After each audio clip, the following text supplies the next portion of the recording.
We economic hitmen really have been the ones responsible for creating this first truly global empire. And we work many different ways.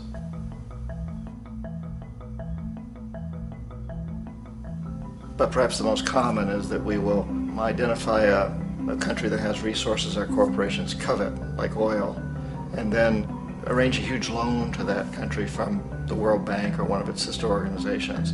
But the money never actually goes to the country. Instead, it goes to our big corporations to build infrastructure projects in that country, power plants, industrial parks, ports, things that benefit a few rich people in that country, in addition to our corporations, but really don't help the majority of the people at all. However, those people, the whole country is left holding a huge debt. It's such a big debt they can't repay it, and that's part of the plan, that they can't repay it. And so at some point, we economic hitmen go back to them and say, listen, you owe us a lot of money, can't pay your debt, so sell your oil real cheap to our oil companies.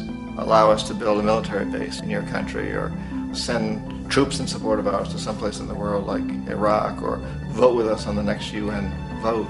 To have their electric utility company privatized and their water and sewage system privatized and sold to U.S. corporations or other multinational corporations.